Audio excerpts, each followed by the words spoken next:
Assalamualaikum warahmatullahi wabarakatuh. Salam.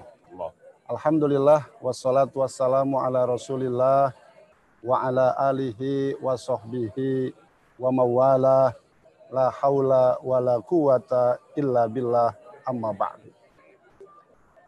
Para pemirsa, para alumni At-Taqwa, para jamaah, para pecinta almarhum Al-Maghfurlah Abuya Kiai Haji Nurul Anwar LC. Jumpa lagi dalam bincang-bincang online pada kali ini, dan telah bersama kita Ketua Stai At-Taqwa Al-Mukarram wal Muhtaram Bapak Dr. Kiai Haji Muhammad Abid Marzuki MID.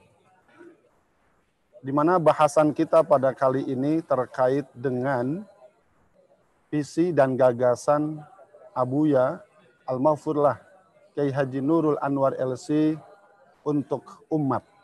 Nah, sejauh mana dan seperti apa akan kita gali lebih dalam bersama Ketua Stai At-Taqwa. Assalamualaikum Guru, apa kabar? Alhamdulillah. Waalaikumsalam warahmatullahi wabarakatuh. Sehat? Alhamdulillah kabarnya? sehat. Ya. Mudah-mudahan terus sehat. Alhamdulillah. Senang sekali bisa bincang online pada malam hari ini terkait dengan bagaimana mengenang dan menceritakan kebaikan-kebaikan bagaimana almarhum Al-Maghfurlah Abuya Kiai Haji Nur Ali semasa hidupnya. Boleh diterangkan Guru, seberapa dekat Guru dengan Al-Maghfurlah, baik dari teman sepermainan ataupun dari nasab keluarga? Iya. Bismillahirrahmanirrahim.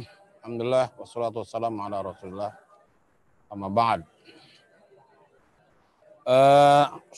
Saya sebagai sepupu, adik sepupu lah tepatnya dari almarhum, ya jelas telah mengenal almarhum semenjak ya barangkali dilahirkan. Oh, dari semenjak beliau lahir ya Guru ya? Duluan dia lah. Oh iya. Jaraknya lumayan lah, ada mungkin 7 atau 8 tahunan kurang lebih. Dia lebih tua, tapi karena main di lingkungan yang sama. Pada zaman itu kan anak kecil nggak terlalu banyak, karena penduduk ya tidak sepadat sekarang. Jadi kita main di depan rumah, depan masjid, yang depan masjid sekarang ini. Jadi cukup ya dekat lah. Walaupun jarang sekali berada dalam satu permainan karena memang usia tadi. Ya begitulah kedekatan kita, karena memang saya sendiri tumbuh dan besar di lingkungan yang sama, dan kami juga antara dua keluarga memang sangat dekat. Alhamdulillah saling asuh, saling didik, saling bekerja sama dalam banyak hal.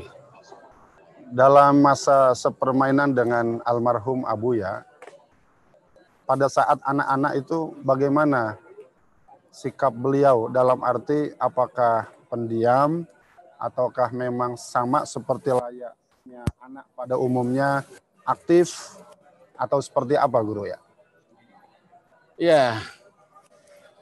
Kita mulai tumbuh berkembang itu di saat pesantren putri sudah mulai establish tahun 64. Mungkin 64 usia beliau belasan tahun, 11-12 tahun gitu ya. Saya mungkin baru 4-5 tahun lah.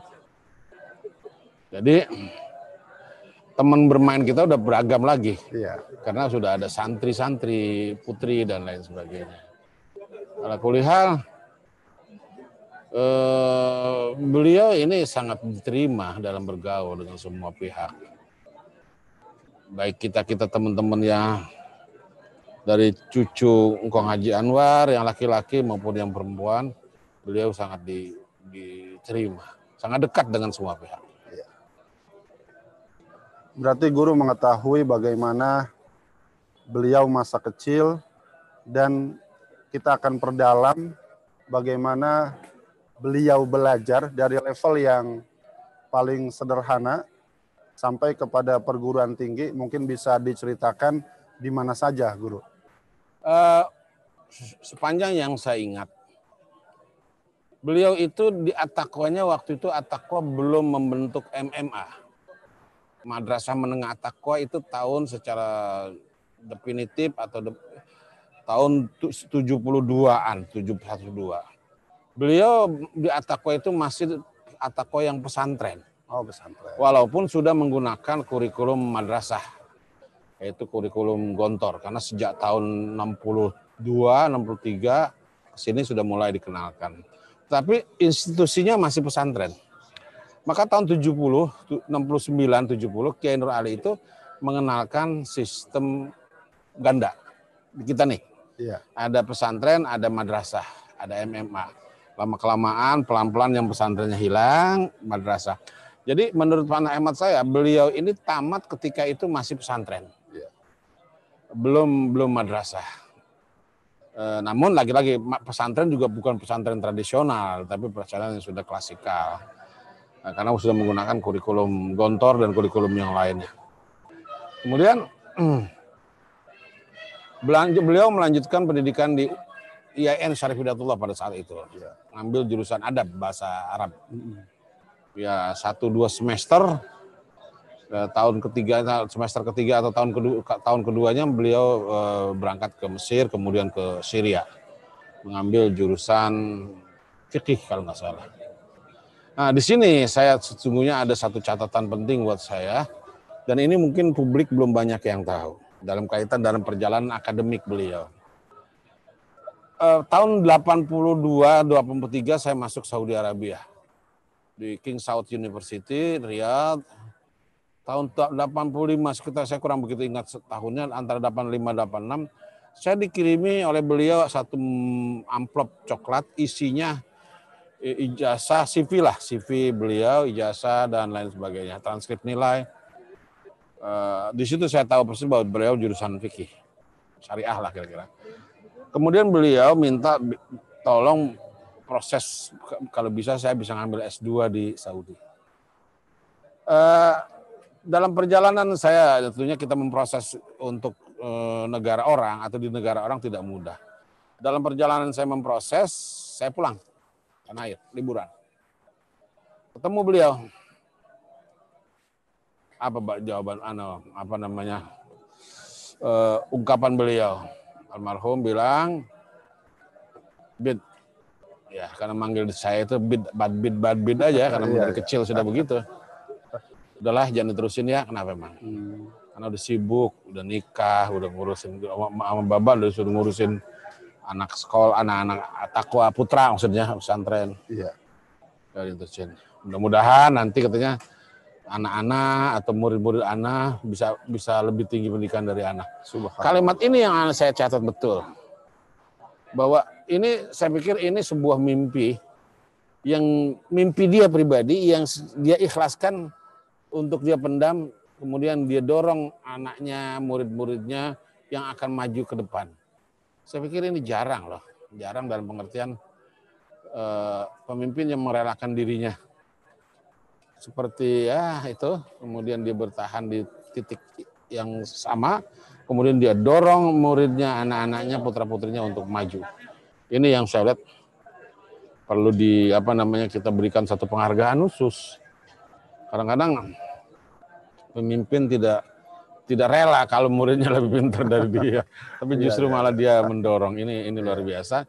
Ya saya mengistilahkan kalau saya melihatnya dari perspektif kepemimpinan ini, itu ciri-ciri pemimpin yang karismatik transformasional.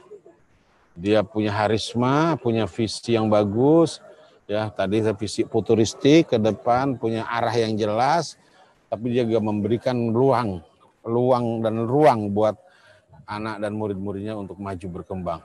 Bahkan bukan saja itu, dia dorong terus semua anak-anak muridnya untuk maju berkembang. Bahkan bukan saja itu, saya termasuk yang mengamati perilaku beliau, betapa beliau itu tidak membedakan alumni yang satu dengan yang lain. Itu yang saya catat itu, saya lihat itu. Ya mohon maaf anak-anak alumni ya, walaupun saya dulu pernah ngajar, saya di Sanawiyah kelas ya periodenya Samsul Falak, Asad Sanawiyah itu selama 2 tahun lebih. Itu kita melihat bahwa anak-anak ini semuanya familiar dengan beliau ini. Jadi dia begitu tamat, anak itu diterima dengan sangat ramah, kemudian dengan sangat baik, kemudian juga dia selalu memberikan support kepada anak-anak muridnya yang mungkin bergerak di bidang-bidang yang berbeda, tapi alhamdulillah beliau atau almarhum selalu memberikan dukungan. Subhanallah, begitu indah penyampaian yang disampaikan oleh guru kita terkait bagaimana dimensi semangat untuk belajar Abuya Kiai Haji Nurul Anwar LC pasca lulus dari S1 dan kemudian akan melanjutkan program Strata S2. Namun ternyata dalam perjalanannya beliau diamanahkan atau disibukkan dengan kegiatan untuk mengelola pesantren dan lebih berkonsentrasi kepada para santri di Pondok Pesantren At-Taqwa. Sehingga tadi kita dengar pemirsa bagaimana beliau berharap bukan hanya seorang pemimpin yang sukses, tetapi juga para muridnya, para pengikutnya juga bisa lebih sukses. Ini luar biasa. Baik guru, tadi guru menyampaikan istilah leadership ya, di mana ada pemimpin yang karismatik secara ortodoks dan pemimpin karismatik secara transformasional. Nah, kira-kira Abuya ini dalam posisi yang seperti apa? Bisa lebih dalam guru diterangkan. Ya, saya melihat kepemimpinan karismatik ortodoks sebetulnya ini istilah yang ada pada agama lain lah ya. Iya. Tetapi ya mungkin bisa saja ya ada dalam bagian-bagian tertentu sama lah mirip. Artinya harisma yang nanti yang ujung-ujungnya blindly lah, buta gitu ya, fanatik buta. Tidak begitu beliau, tidak begitu. Nah, harismatik transformasional ini ya dia punya visi yang jelas. Tadi kita katakan visi beliau jelas, arahnya jelas. Kemudian itu menjadi tujuan hidup beliau, menjadi arah perjuangan beliau ke depan. Kemudian juga dia ingin memberdayakan sekitarnya, bukan saja memberdayakan secara teoritis, tapi saya tidak menafikan sentuhan-sentihan beliau di manajemen pesantren Putra. Ya walaupun saya tidak terlibat langsung, tapi saya bisa merekam dari banyak pihak, dari beberapa kepala sekolah ataupun guru-guru di Sanawiyah Aliyah, sampai hal-hal soal kesejahteraan itu beliau pikirkan. Ya barangkali ente yang pernah yang ngajar di situ, beliau pikirkan sekali itu kesejahteraan guru-guru Putra itu. Saya pikir ini jarang begini. Artinya pemimpin yang harismatik, yang dicintai, tetapi justru malah dia balas cintanya dengan peduli terhadap orang-orang di bawah dia dan bahkan memberikan kewenangan. Jadi dia semakin dicintai guru sama bawahannya guru ya. Beliau bukan sekedar dicintai tapi juga mencintai. Jadi ya bahasa yang saya yang barangkali bahasa agamanya beliau memberi dulu, baru nanti dia orang lain akan memberi. Artinya bukan kalau yang kita pahami secara umum adalah muamalah yang transaksional. Istilah saya, transaksional gini. Kalau ente bantu saya, Anda bantu ente. Take and give. Ada itu, take and give, ya. Nah itu nggak benar, itu tidak sejalan dengan ruh Islam. Ruh Islam kan beri dulu, beri pedulian, beri bantuan, beri perhatian, beri kasih sayang. Nanti orang lain juga akan memberikan kasih sayang kepada kita. Subhanallah. Itu kan substansi ajaran Islam itu. Rasulullah mengatakan, Wallahu fi aunil abdi, madamal abdu fi auni akhih.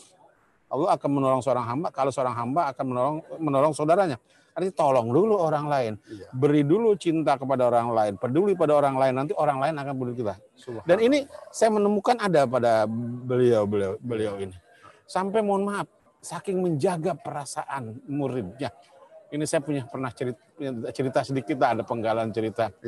Menjaga perasaan muridnya, Kalau tadi secara akademik dia rela mengorbankan dirinya, tanda petik ya. Iya. Itu dari sisi kesehatan juga beliau rela mengorbankan dirinya. Kira-kira beberapa tahun yang lalu, saya tersentak. Saya, istri saya, saudara Amin Idris. Ya mungkin 5 tahun yang lalu. Amin Idris dulu di Atakwa jadi murid saya, sekarang jadi kawan baik saya di Islamic Center. Iya. Kita mendengar Abu Yas dirawat di Awal Bros, kita datang segera dari Islamic, kita meluncur ke sana. Sampai di sana saya tanya, emang apa ini kan gitu kan ya? Iya. Karena di situ ada istrinya, ada asisten rumah tangganya. Ini ngapa? Pakai dirawat segala gitu kan? Iya. Anu katanya istri yang tahu. Ginjal, emang apa ginjal gitu kan? Kurang minum. Langsung Allah yarhamha, Ustazah Ella bilang, itu Ji katanya, dia berangkat jam 4:30. Itu sampai jam 12 malam baru kencing. Hah? Masya Allah. Saya pikir, Iya. mohon maaf ya, ini saya pikir dia tipe orang yang tidak mau merepotkan orang lain. Iya. Ya, akhirnya saya selalu mengatakan, udahlah besok pakai manajer aja, pakai Aspri, saya bilang gitu kan, nanti Asprinya yang atur. Begitu turun di satu majelis, istrinya ngomong, kalau beliau mungkin ya nggak enak hati, nggak apa. Ya kalau Asprinya ngomong, tinggal bisik-bisik sama Aspri. Iya. Maaf saya pengen ke toilet, nanti Aspri yang mengkomunikasikan. Iya. Ternyata sampai seperti itu beliau. Masya Jadi Allah. saya pikir tadi hampir mirip kasusnya dengan kasus akademik tadi. Keinginan untuk S2, dia rela, yang penting orang lainan. Bahkan ini ada ungkapan yang menurut saya agak ini katanya, inilah katanya, mungkin ya emang.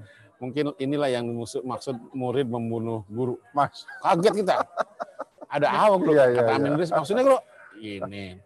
Kalau namanya kiai makan katanya habis ceramah itu dikasih makan yang enak-enak. Benar. Kolesterolnya tinggi, protein tinggi, semua Enak tuh banget enak ya. mah. Udang, ayam, udang dikasih yang gede-gede. Lah kita nggak makan deh, marah tuan rumah. Iya. Mau ngomong kita makan juga, tengah malam kita makan juga katanya. Apalagi dalam kondisi kadang perut lapar. Perut lapar, aduh katanya. Dari sebelum maghrib sudah pulang karena memang sudah berangkat karena beliau memang yang meneruskan jejak Al-Maghfurlah dari masjid ke masjid tiap hari itu beliau. Apalagi kita kalau kantor di Stay Atakwa, saya hafal betul jam sekian mobilnya sudah parkir berangkat gitu kan. Kadang-kadang saya tanya supir kemana nih? Bantar Gebang terus kemana? Ke Karangtengah. Loh, Bantar Gebang Karangtengah kejar katanya. Masya Allah. Nah, ini kan luar biasa, tapi ketika disuguhi makanan ya udah lapar ya. Iya. Tengah malam dia makan juga, tapi itu kadar itunya tinggi, itu yang dimaksud guru membunuh murid, dia nggak sengaja sebetulnya. Istilah itu ya. Istilah lah. Kemudian saya bilang, udahlah besok bawa asisten aja nggak apa. Nanti bawa asistennya bawa rantang sekalian. Iya. Tawa dia. Akhirnya intinya bahwa lagi-lagi dia paling berusaha untuk menjaga perasaan orang. Intinya di situ saya pikir substansi persoalannya. Jadi dia tidak ingin merepotkan orang lain, tidak ingin mengecewakan orang lain, tidak ingin menyakiti orang lain. Dan di situ salah satu karakter kepribadian beliau kelihatan begitu. Dan itu mohon maaf, saya lihat banyak murid-murid itu menilainya seperti itu. Iya. Masya Allah pemirsa, begitu kita cukup tersentak ya. Bagaimana Abuya ini menjadi sosok yang luar biasa. Dari perbincangan awal sampai sekarang ini ada 3 setidaknya yang bisa kita teladani bagaimana beliau belajar dengan begitu semangat dan bahkan merelakan dimensi waktunya yang mestinya untuk melanjutkan S2 tapi untuk bersama-sama melanjutkan atau di pesantren At-Taqwa dikelola oleh beliau. Artinya melanjutkan perjuangan daripada Al-Maghfurlah Bapak Kiai Haji Nur Ali. Yang kedua tadi adalah pada bagaimana dimensi beliau orang yang menjaga betul bagaimana perasaan orang lain. Dan yang ketiga adalah beliau orang yang memperhatikan karyawannya, bawahannya, mensejahterakan sehingga timbul rasa cinta dari bawahan kepada atasan, atasan kepada bawahan. Subhanallah. Ya, gimana Guru? Saya pikir yang ini yang agak susah kita nafikan. Iya. Cintanya murid-muridnya, jamaahnya, umat yang dididik itu tidak bisa kita ukur dengan kehadiran pada saat mengantarkan beliau. Bahkan menurut saya lebih dari itu. Mungkin kita bisa menyaksikan kata istri ya, karena dia ngikuti, ini kayak jenazahnya Maimun Jubir katanya. Subhanallah. Iya. Begitu orang banyaknya, saya besar. Ini juga kayak apa namanya?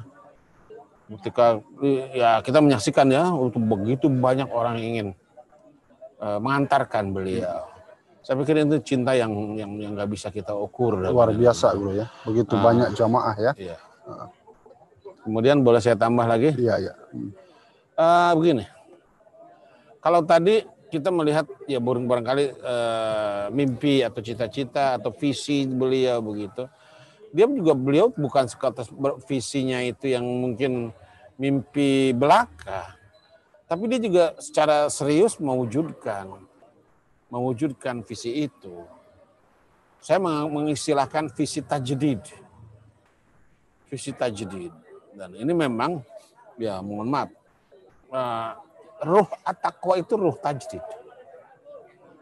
tajdid yang terkontrol. Kiai Ali itu seorang mujaddid dari pesantren tradisional menjadi pesantren yang modern yang alumninya. Dari kemudian juga walaupun dia tidak mengerti pendidikan formal, tapi dia pandai memberikan peran kepada kader-kadernya pada zaman itu untuk meng-create satu model sekolah yang ideal, yang modern dan lain sebagainya. Beliau juga seperti itu. Maka menurut saya ada dua karya besar yang menonjol. Di saat orang tidak berpikir, dan bahkan sampai hari ini, mohon maaf kita belum begitu berpikir. Barangkali ini hutangnya murid beliau kepada beliau. Hutang apa? Beliau itu sudah membuat lab fikih. Iya. Di situ ada kajian sebetulnya fikih, ada di situ ada perpustakaan, ada diskusi-diskusi, ada seminar-seminar, ada muroja, ada apa macam-macam lah, ada bedah buku yang berkaitan dengan persoalan-persoalan fikih ya. Tapi belum terwujud. Bangunannya sudah ada yang alhamdulillah dipakai oleh Stay At-Taqwa ya gitu. Tetapi aktivitasnya yang belum ada. Barangkali ini menjadi satu hutang murid-muridnya kepada beliau. Ya mudah-mudahan nanti ada yang serius mewujudkan lembaga ini sebagai sebuah kajian fikih yang serius. Karena memang lembaga pendidikan kayaknya akan kering kalau tidak ada lembaga kajiannya, apalagi pendidikan pesantren. Yang kedua, kalau kata Rasul dalam hadis, Rasul mengatakan man bana masjidan banallahu lahu baitan fil jannah. Saya pikir beliau insya Allah dan saya yakin ya Allah akan memberikan istana di surga. Subhanallah. Semua orang tahu. Al-Maghfurlah itu yang cari pasir, cari kedekatannya dengan temennya Ustadz Nahrawi waktu itu di Gapensi, di DPR, itu tanah ratusan bahkan ribuan kubik nguruk tanah. Kemudian jamaah majelis taklim dari Cikarang, dari semua daerah, dari Karangtengah, dari Pondok Gede, semuanya membantu masjid sehingga di luar dugaan masjid yang modalnya tidak sampai 100 juta yayasan punya, tapi menghabiskan biaya yang sampai ya kurang lebih ya mungkin belasan miliar. 15 miliar kurang lebih ya. Masya Allah. Itu kerja keras yang nggak gampang. Iya. Nggak gampang. Saya pikir ini. Maka pernah ya beliau menasihati kita yang sedang membangun masjid di Islamik. Kuncinya ini kayak gini kayak dalam satu kesempatan ya anak katanya gitu. Anak ada satu mobil sama baba. Gitu. Lewat di jalan Agus Salim, di dekat BLK itu ada masjid yang lama banget jadinya, Masjid Bina Bangsa sebelah kanan SMA 1 maju turun lagi ke arah Gabus ya, ke arah itu Ganda Agung sebelah kanan itu kan lama sekali jadinya. Dia bilang gini, Bapak ngomong kemana? Nur, itu masjid kenapa lama jadi? Kalau pengen cepat jadi, pertama adalah kompak ya. Yang kedua adalah amanah. Yang ketiga adalah jangan kecewakan umat. Ya, saya pikir ini kalimat yang bagus, yang artinya transparan dan lain sebagainya. Itu yang dia sampaikan. Dan itu dia pegang betul. Makanya kalau saya lihat dalam banyak hal beliau ini sebetulnya pengawal moral ya, pengawal moralnya terkuat.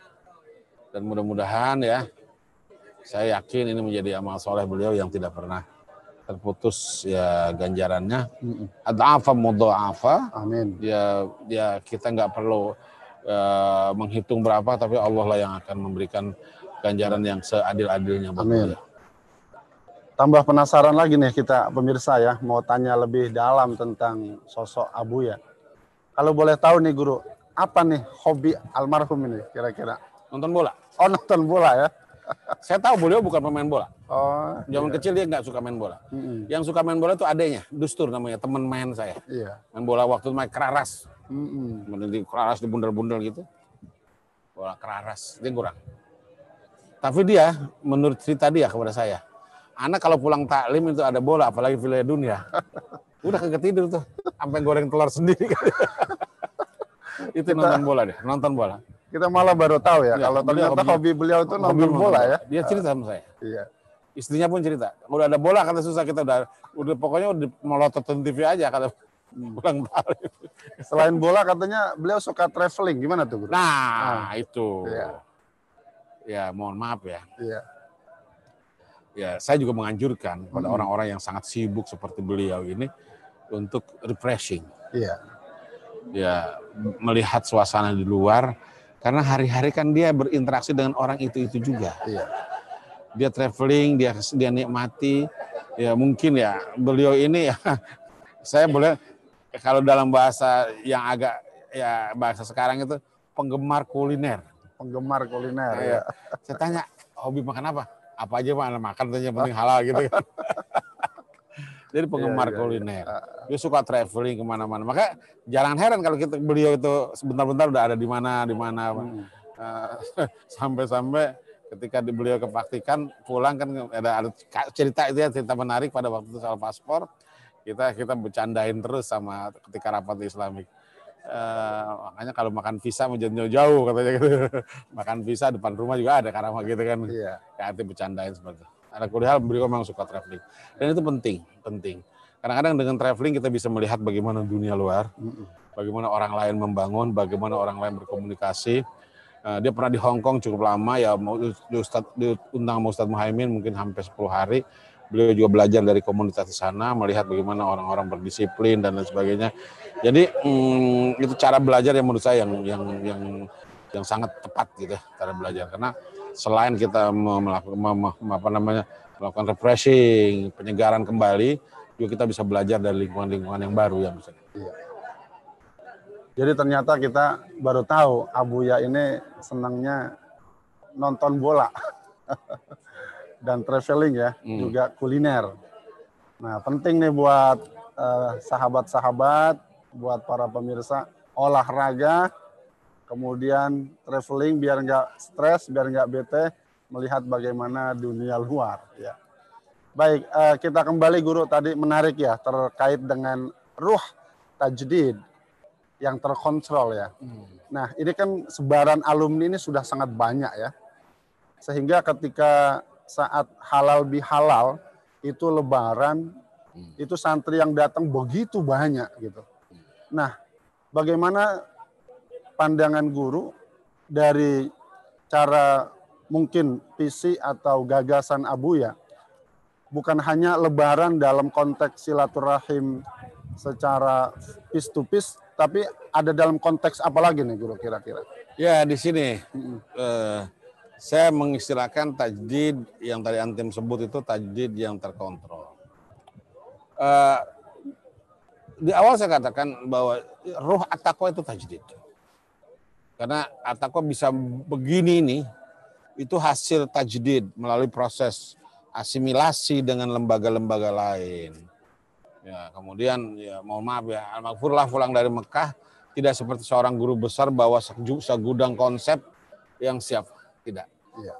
Pulang dari Makkah, beliau Al-Maghfurlah Kiai Ali itu membawa komitmen untuk membangun umat. Tapi bagaimana haunya diserahkan kepada kader-kader dia untuk berkembang, untuk membangun at-taqwa. Begitu juga beliau.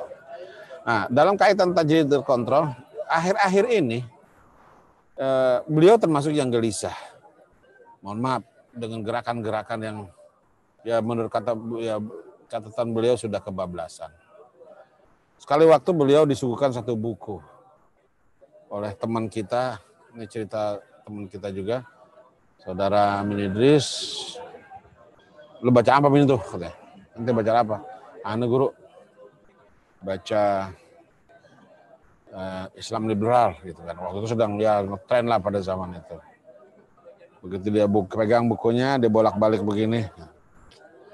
Ana sih nggak mau ngotorin pikiran Ana yang begini ya. Saya pikir maksudnya paham saya. Amin juga begitu bilang. Dia ini backgroundnya fikih.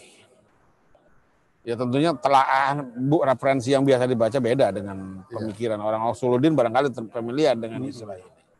Jadi tidak ingin mengganggu fokus dia untuk ini. Lagi pula tentunya beliau juga berdiskusi dengan banyak pihak. Maka yang saya maksud dengan terkontrol itu, ya untuk tajdid harus ada seperti orang menafsirkan Al-Quran tidak sembarangan, harus mengikuti metode yang benar. Kemudian harus ada apa namanya ilmu alatnya untuk menjadi seorang mufassir. Begitu juga dalam hal-hal yang lain. Nah, kita sekarang menemukan ya ini bahasa beliau. Udah seenaknya aja orang menafsirkan. Beragama seenaknya. Kemudian menafsirkan ayat-ayat Quran seenaknya. Bahkan menggunakan metode orang lain, agama lain untuk menafsirkan ayat Quran. Ini yang saya maksud terkontrol. Saya pikir tidak salah. Tidak salah. Kenapa? Harus terkontrol. Sehingga tidak liar itu tafsir. Itu ya kan pemahaman keagamaan tidak liar. Tidak setiap orang yang ya kalau dalam istilah tasawuf ada khawasul khawas, ada khawasul awam. Tidak semua orang yang baru awam saja sudah seenaknya menafsirkan atau. Yang kedua, kalau kata Thomas Kuhn dalam kajian tentang paradigma, the structure of scientific paradigm. Jadi nggak bisa satu paradigma A dipakai untuk melihat yang lain. Seperti analoginya begini, ada sejumlah kacamata. 3 di meja kita ada kacamata. Masing-masing kacamata kan ada fungsinya untuk apa? Kacamata las, kacamata renang, kacamata baca, satu lagi kacamata apalah, jalan gitu kan. Kalau kita kacamata buat jalan kita pakai renang juga buram. Kacamata las kita buat baca juga kelihatan. Saya pikir ini paradigma. Paradigma ketika kita menggunakan alat tertentu untuk kegunaan tertentu. Saya pikir begitu. Begitu kan dalam memahami agama. Memahami agama harus dengan alat-alat yang sejalan dengan para ahli agama yang membuat kaidahnya. Dan orang yang ngerti agama membuat kaidah. Akhirnya kita berenang pakai kacamata las. Ya kan ya? Ini yang keliru. Maka menurut saya kehati-hatian beliau almarhum ya Allah yarham itu cukup beralasan dan itu tidak menyimpang dari kaidah-kaidah keilmuan. Karena ya beliau termasuk saya bilang tadi gelisah dengan ada fenomena yang menurut beliau agak sedikit liar. Kita kembali guru bahwa Abuya ini beliau berkiprah ya, bukan hanya dalam skala lokal, tapi juga dalam skala nasional. Di mana kiprah beliau di masyarakat di Ujung Harapan sebagai wakil pimpinan Dewan Masjid. Kemudian di kabupaten pernah beliau menjabat sebagai Ketua Majelis Ulama Indonesia Kabupaten Bekasi. Nah, dari kiprah beliau di masyarakat dan tentunya juga di organisasi setingkat MUI dan organisasi lain, tentunya ini banyak sekali ibaratnya tantangan, rintangan yang mungkin perlu penyelesaian secara sejuk, secara dingin. Nah, menurut pandangan guru atau sejauh yang guru lihat, bagaimana sosok beliau ketika menghadapi satu persoalan? Nah, saya pikir muridnya paham karakter beliau. Beliau tuh seringkali merem. Jarang sekali beliau bicara dengan mata melalak itu jarang, seperti saya itu jarang. Lebih banyak nunduk. Saya pikir ini salah satu ciri yang ada pada Kiai Nur Ali.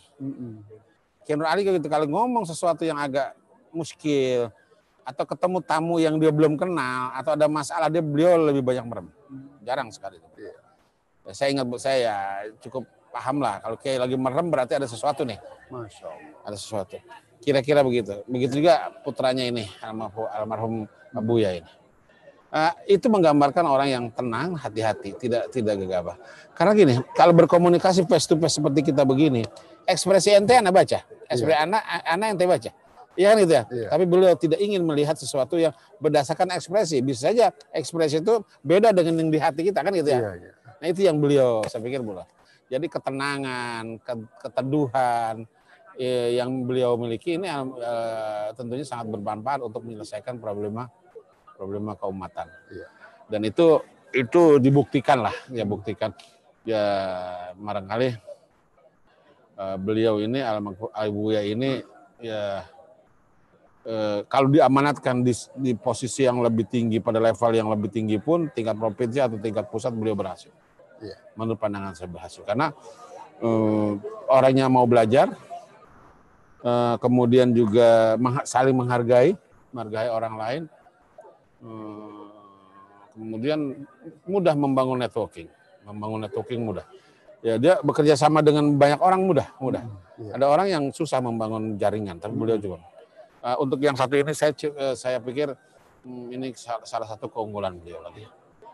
Di balik kesuksesan beliau semasa hidupnya dengan begitu banyaknya aktivitas baik di dalam pesantren maupun di luar, tentunya ada pendukung yang sangat mensupport beliau, yaitu istri daripada almarhum Ibunda Ustazah Hajjah Nur Laila Burhani.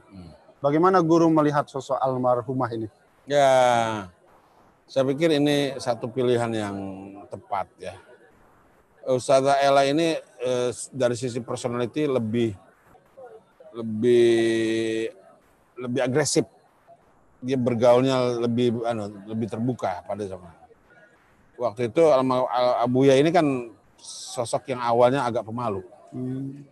Iya. Awalnya agak pemalu, tapi begitu bersinergi banyak perubahan yang signifikan pada beliau. Iya.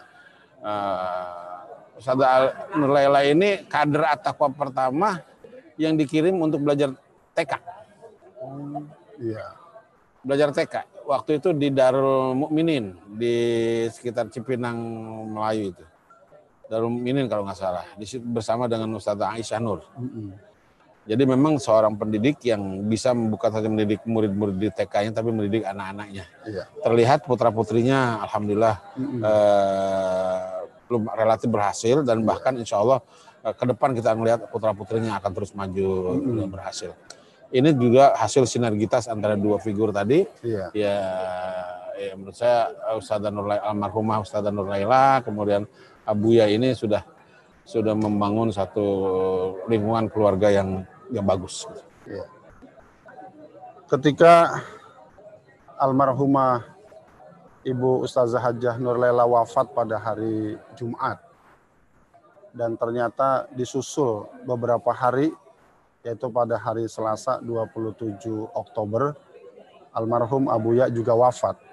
Dan ini memberikan satu gambaran bahwa betapa besar kecintaan antara suami dan istrinya, atau menggambarkan bagaimana sehidup semati, kira-kira seperti itu.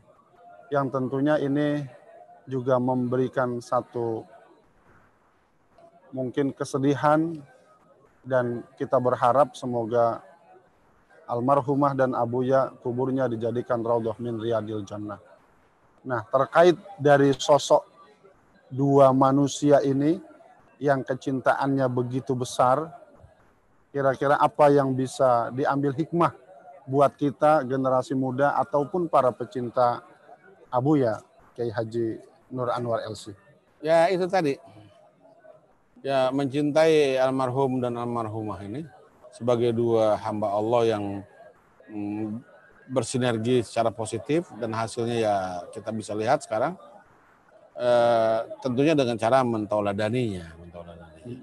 Ya saya pikir awalnya itu dua, kalau saya kenal Nur Laila, saya kenal dari remajanya di Sanawiyah Alia, saya kenal. Ini dua sosok ini kelihatannya nggak tune in lah, nggak nyambung. Tapi ternyata saling bersinergi, hasilnya bagus. Hasilnya bagus sekali. Kemudian kita juga begitu, bahwa takdir kita ya dipertemukan dengan pasangan kita masing-masing. Ayo kita buat sesuatu yang produktif untuk mendidik anak, dan itu barangkali salah satu wujud kecintaan kita kepada Abuya dan Ustazah Nur Laila almarhumah.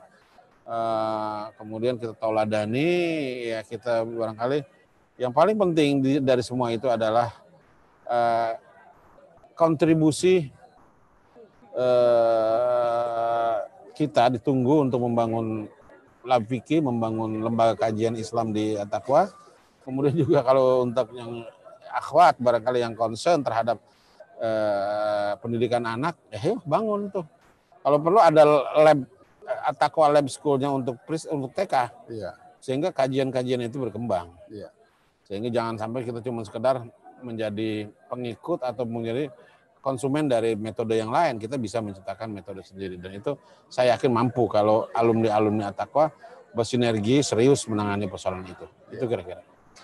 Para pemirsa, para abang, para alumni At-Taqwa begitu luar biasa ya, dan semakin kita dengarkan cerita guru kita tentang sosok almarhum Abuya Ki Haji Nur Ali, begitu kita semakin ingin melihat dan mendengar serta membayangkan bagaimana luar biasanya sosok almarhum Abuya Ki Haji Nurul Anwar LC ini.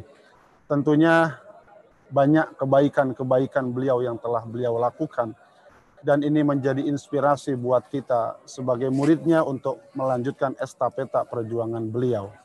Sebelum kita akhiri perbincangan kita pada malam ini, kita mohon closing statement dari guru, kesimpulan bincang online bagaimana sosok almarhum Abuya Kiai Haji Nurul Anwar LC. Beliau telah menjalani hidup dengan baik. Baik sebagai individu maupun sebagai pemimpin. Ya. Saya pikir tempat terbaik bagi orang yang baik adalah surga. Amin ya Allah. Surga adalah tempat terbaik bagi orang yang baik. Amin. Itu saja. Amin. Terima kasih guru atas waktunya bincang-bincang dengan kami.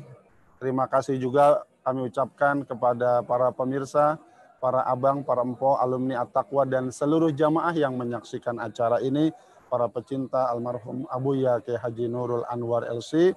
Kami ucapkan terima kasih kepada Bapak Dr. Kiai Haji Muhammad Abid Marzuki MED, Ketua Stai At-Taqwa, dan saya Dani, mohon pamit undur diri. Kami akhiri, hadanallahu wa iyyakum ajmain. Wassalamualaikum warahmatullahi wabarakatuh.